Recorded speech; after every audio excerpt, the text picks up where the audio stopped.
बिस्मिल्लाहिर्रहमानिर्रहीम। अस्सलाम वालेकुम स्टूडेंट्स, उम्मीद है आप सब लोग खैरियत से होंगे।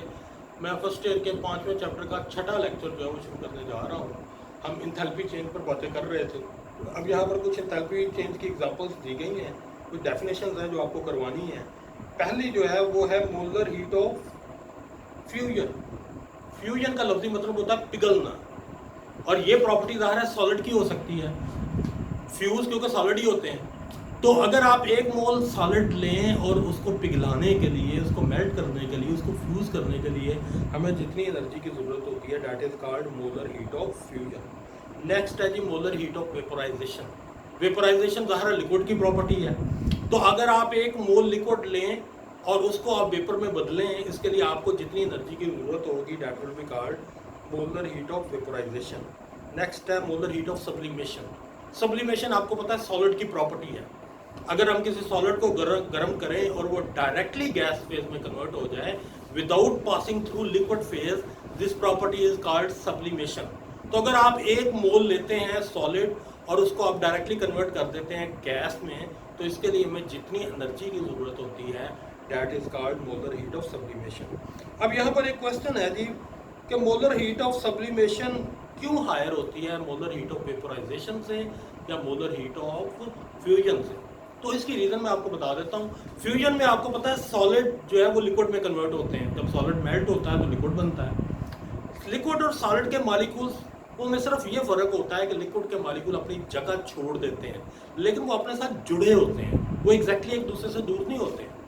लेकिन जब आप लिक्विड को गैस में बदलते हैं तो इसका मतलब इंटरमॉलिक्यूलर फोर्सेस पे टोटल ओवरकम हो गया, मॉलिक्यूल आज़ाद हो गया।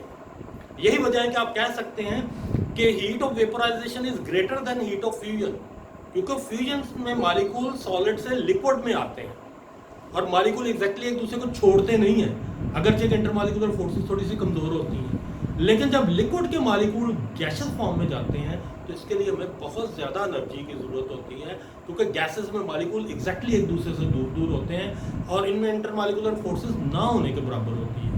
और सब्लिमेशन में आप जानते हैं कि सॉलिड के मॉलिक्यूल डायरेक्टली गैस में जाते हैं। इसका मतलब ये हुआ कि सब्लिमेशन की एनर्जी सबसे ज़्यादा है, क्योंकि मॉलिक्यूल सबसे ज़्यादा डिसऑर्डर में चले गए हैं। लिक्विड फेज तक तो वो आए ही नहीं, सॉलिड से वो डायरेक्टली उन्होंने अपनी पोजीशन भी छोड़ दी है और इंटरमॉलिक्यूलर फोर्सेस पे ओवरकम भी कर गए हैं, वो एक दूसरे से अलग हो गए हैं। दूसरे बात में आप ये कह सकते हैं कि हीट ऑफ सब्लिमेशन जो है that is greater than heat of vaporization, और heat of vaporization is greater than delta H of fusion. तो ये तरतीब आप ध्यान में रखिएगा। रीज़न मैंने आपको बता दी है। सब्लिमेशन में सॉलिड चूँकि डायरेक्टली गैस में जाता है तो मॉलिक्यूल बहुत ज़्यादा एक दूसरे से दूर होते हैं, हमें ज़्यादा एनर्जी की ज़रूरत होती है। वेपोराइजेशन में भी मॉलिक्यूल जो लिक्विड के होते हैं वो वेपर फॉर्म में जाते हैं, उसके लिए भी हमें कंपैरेटिवली ज़्यादा एनर्जी की ज़रूरत होती है, लेकिन इससे कम होती है क्योंकि इसमें सॉलिड डायरेक्टली गैस में गया है, इसमें लिक्विड गैस में गया है, और ये सबसे कम एनर्जी होती है क्योंकि आपने सॉलिड को सिर्फ मेल्ट किया है, वो सॉलिड से लिक्विड में गया है। मॉलिक्यूल फिर भी जुड़े हुए हैं एक दूसरे के साथ, इंटरमॉलिक्यूलर फोर्सेस मौजूद है, तो ये सबसे कम एनर्जी है। तो ये आपका टॉपिक जो है सब्लिमेशन वाला, ये कुछ मोलर क्वांटिटीज़, कुछ एंथैल्पी चेंज के ऊपर बातें की गई थी, वो मैंने आपको बता दिया है। हम आगे जा रहे हैं। आगे आपका बड़ा इंपॉर्टेंट टॉपिक आ रहा है लिक्विड क्रिस्टल्स। लिक्विड क्रिस्टल जो है एक साइंटिस्ट था ऑस्ट्रिया का, फ्रेडरिक रेंजर। उसने एक्सीडेंटली इनको डिस्कवर किया था। उसने क्या किया, उसने कोलेस्टेरॉल बेंजोएट एक कंपाउंड है, कोलेस्टेरॉल बेंजोएट, इस कंपाउंड को जब उसने हीट अप किया तो 145 डिग्री सेंटीग्रेड पर ये कोलेस्टेरॉल बेंजोएट मेल्ट होके एक मिल्की से लिक्विड में कन्वर्ट हो गया, और इस मिल्की लिक्विड को उसने फर्दर 179 डिग्री सेंटीग्रेड तक जब गर्म किया तो ये क्लियर लिक्विड में कन्वर्ट हो गया। अब ये जो मिल्की लिक्विड वाली स्टेज है, जो सॉलिड और लिक्विड के दरमियान में है, इस स्टेज को हम कहते हैं लिक्विड क्रिस्टल। लिक्विड क्रिस्टल हम इसको इसलिए कहते हैं क्योंकि इसमें लिक्विड और सॉलिड दोनों की प्रॉपर्टीज होती हैं। लिक्विड की प्रॉपर्टी इनके अंदर ये होती है कि ये फ्लो करते हैं जैसे बाकी लिक्विड फ्लो करते हैं, और सॉलिड की इनके अंदर प्रॉपर्टी ये होती है कि इनमें जो ऑर्डरली अरेंजमेंट होती है, जैसा कि आपने क्रिस्टलाइन सॉलिड में देखा है कि मॉलिक्यूलों में ऑर्डरली अरेंजमेंट होती है। तो इसमें चूंकि सॉलिड्स क्रिस्टल्स की और लिक्विड दोनों की प्रॉपर्टीज होती हैं, इस वजह से इन्हें लिक्विड क्रिस्टल कहा जाता है। ये सॉलिड फेज और लिक्विड फेज दोनों के दरमियान में होती है ये स्टेज। ये 145 कोलेस्ट्रॉल बेंजोएट को जब गर्म किया गया 145 डिग्री सेंटीग्रेड पर, तो ये हमें मिल्की लिक्विड हासिल हुआ। ये लिक्विड क्रिस्टल है, ये लिक्विड फेज में और सॉलिड फेज के दरमियान में आता है। इसमें कुछ प्रॉपर्टीज लिक्विड की होती हैं और कुछ प्रॉपर्टीज सॉलिड की होती हैं। अब ये जो लिक्विड के क्रिस्टल्स हैं, इसकी हमारी एवरीडे लाइफ में कुछ एप्लीकेशंस भी हैं। आप आजकल जो मॉडर्न मॉनिटर्स आ रहे हैं आपके सामने, उनको हम LCDs कहते हैं। ये LCDs जो होता है ये बेसिकली लिक्विड क्रिस्टल डिस्प्ले होता है। तो ये LCD मॉनिटर्स जो होते हैं ये भी लिक्विड क्रिस्टल की वजह से बनते हैं, क्योंकि लिक्विड क्रिस्टल जो होते हैं ना, वो टेम्परेचर के चेंज होने से उनका कलर चेंज होता है, इसी से कलर डेवलप होते हैं, उसी से मुख्तलिफ फिगर्स जो हैं वो हमारे सामने आते हैं। इसी तरह ये बॉडी का टेम्परेचर फाइंड करने के लिए भी यूज़ होते हैं। अगर आप पूरे जिस्म पर इनको लगा दें तो बॉडी के जिस हिस्से में कोई एक्सेप्शनल टेम्परेचर होगा वहाँ पर लिक्विड क्रिस्टल का कलर जो है वो चेंज हो जाएगा।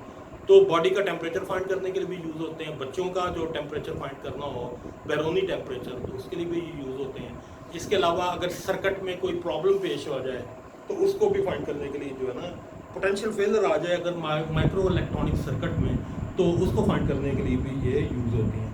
तो as a temperature, as a thermometer भी ये यूज़ हो सकती हैं। अगर आप कमरे में रख दें तो हमें ये पता होना चाहिए कि किस टेम्परेचर पर इसका कलर क्या होगा। तो इसका कलर देख के हमें पता चल सकता है कि कमरे में इसका टेम्परेचर क्या है।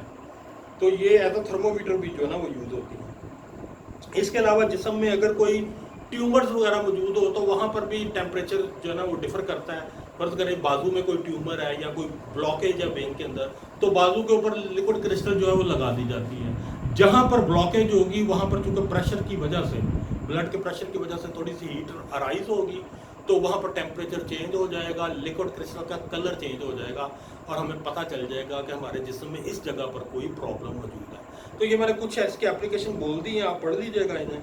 ये आपका चैप्टर ख़त्म हो गया है। एक्सरसाइज में हम MCQs करेंगे, या आप MCQs वाला पेज निकाल लें तो इसे फिनिश करते हैं। पहला MCQ देखें जी, चूज द करेक्ट आंसर। वान डर वाल फोर्सेज आर इफेक्टिव। आपको मैंने बताया था कि जो इंटरमॉलिक्यूलर फोर्सेज हैं या वान डर वाल फोर्सेज हैं, ये सिर्फ शॉर्ट डिस्टेंस पे इफेक्ट करती हैं। मॉलिक्यूल दूर हो जाए तो ये ख़त्म हो जाती है। तो यहाँ पर ऑप्शन है ओनली एट शॉर्ट डिस्टेंस, ये हमारा करेक्ट आंसर है, only at short distance. Question number 2 देखें, which one of the following forces are also called London forces. आपने पढ़ा हुआ है ये जो डिस्पर्शन फोर्सेज होती हैं या इंस्टेंटेनियस फोर्सेज होती हैं, इनको लंदन फोर्सेज कहा जाता है। तो यहाँ पर लिखा हुआ है जी डिस्पर्शन फोर्सेज, ये हमारा करेक्ट आंसर है क्योंकि ये लंदन फोर्सेज का दूसरा नाम। थर्ड क्वेश्चन देखें जी, which of the following two halogens are gases at room temperature. इस चैप्टर में भी डिस्कस हुआ है, मैंने आपको बताया था कि फ्लोरीन और क्लोरीन जो है ना ये गैसेस फॉर्म में पाई जाती है। तो फ्लोरीन और क्लोरीन जो है ना ऑप्शन सी यहाँ पर दिया हुआ है, ये हमारा करेक्ट आंसर है। आगे चलें जी, the intermolecular forces are of 5 types. मैंने पहले आपको 5 टाइप्स बता दी थी, dipole dipole forces, dipole induced dipole forces, London dispersion forces, hydrogen bonding और आयन डाइपोल फोर्सेज। ये 5 टाइप्स जो है ना आपको बता दी गई थी, 5 टाइप्स हैं। Thermostat is an instrument which maintain temperature. Thermostat temperature को बरकरार रखता है, मेंटेन रखता है। तो मेंटेन द टेम्परेचर, ये हमारा करेक्ट आंसर है। नेक्स्ट देखें जी, the scientist who discussed the phenomenon of viscosity. ये पॉलन टाइल था, ये नाम इसका ऑप्शन ए पे लिखा हुआ है। तो इसी के नाम पर आपने इसका यूनिट भी देखा था, पॉइस, वो इसी के नाम पे था। नेक्स्ट है जी, the distillation under reduce pressure is called vacuum distillation. ये ग्लाइसरीन वाली एग्जांपल में मैंने आपको बॉइलिंग पॉइंट वाली जो टॉपिक था उसमें मैंने आपको बताया था वैक्यूम डिस्टिलेशन, रिड्यूस प्रेशर में हम काम करते हैं। नेक्स्ट देखें जी, the unit of surface tension is newton per meter. ये ऑप्शन ए है, न्यूटन पर मीटर, ये करेक्ट आंसर है। नेक्स्ट देखें जी, the flow of liquid where velocity of layer is not too large is called.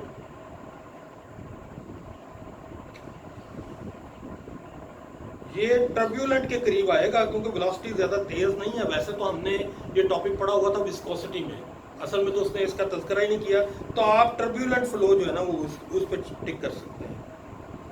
Next चले जी, the intermediate phase lying between solid phase and normal liquid phase is called liquid crystal. ये भी आपने topic पढ़ा थोड़ी देर पहले। Next देखें जी, in which of the following are the particle the most disordered? Steam at 100 degree centigrade. ये हमारा करेक्ट आंसर है, क्योंकि ये गैशियस फॉर्म में है और टेम्परेचर भी बहुत हाई है, तो वाटर मॉलिक्यूल बहुत ज़्यादा डिसऑर्डर होंगे, बेतरतीबी से होंगे, आज़ादाना मूव कर रहे होंगे। तो ये है जी हमारा option. Which of these statement best support the idea that matter is made up of particles? तो डी ऑप्शन है, if a bottle of perfume is open the smell spread quickly. ये हमारा करेक्ट आंसर है, क्योंकि अगर spread हो रहा है परफ्यूम तो इसका मतलब यह है कि पार्टिकल आपस में टकरा कर डिफ्यूज हो रहे हैं, तो ये भी इस बात का प्रूव है कि मैटर जो है वो पार्टिकल से बना होता है। नेक्स्ट है जी, which of these process involve a weakening of attraction? Attraction कम हो रही है, कंडेंसेशन में भी बढ़ रही है, फ्रीजिंग में भी बढ़ रही है, क्रिस्टलाइजेशन में भी बढ़ रही है, इवेपोरेशन में कम हो रही है, क्योंकि इवेपोरेशन में मॉलिक्यूल एक दूसरे से दूर चले जाते हैं तो अट्रैक्शन कम हो जाती है। इवेपोरेशन हमारा करेक्ट आंसर है। आगे देखें जी, a liquid is thought to be pure ethanoic acid, acetic acid, which of the following is the best way to test its purity? तो जो लिक्विड्स होते हैं आमतौर पर इनकी प्योरिटी फाइंड करने के लिए हम इनके बॉइलिंग पॉइंट्स फाइंड करते हैं, क्योंकि हर लिक्विड का अपना स्पेसिफिक बॉइलिंग पॉइंट होता है। तो ये पहला जो आंसर है, मेजर इट्स बीपी, ये हमारा करेक्ट आंसर है। नेक्स्ट है जी, flask contain liquid chloroform and water, they are separated using a separating funnel, which conclusion can be from the observation alone? ये डी ऑप्शन है, chloroform and water do not mix, ये हमारा correct answer है। आगे देखें जी, which of the following is the best method of obtaining water from ink? ये chromatography answer है हमारा। और लास्ट है हमारा question, to help diagnose illness doctor often need to know which amino acid are present in blood or urine, which method is commonly used to separate and identify amino acid? इसका answer भी chromatography है। तो ये आपका MCQs हो गए हैं सारे, आपका चैप्टर खत्म हो गया है। इसके आगे मैंने इसकी एक्सरसाइज में सारे क्वेश्चन देखे हैं, न्यूमेरिकल तो इसमें यहाँ पर कोई भी नहीं है, इसमें क्वेश्चंस ही हैं सिंपल, और वो सारे आपको पढ़ा दिए गए हैं। फिर भी अगर आपको कोई प्रॉब्लम हो तो आप मुझे मैसेज कर सकते हैं, लेकिन ये जितने भी मैंने क्वेश्चन शॉर्ट और लॉन्ग देखे हैं ये सारे के सारे आप पढ़ चुके हैं, तो इसलिए ये चैप्टर मेरा ख़त्म हो गया है। नेक्स्ट लेक्चर से मैं नया चैप्टर यानी सॉलिड शुरू करूँगा। Thank you.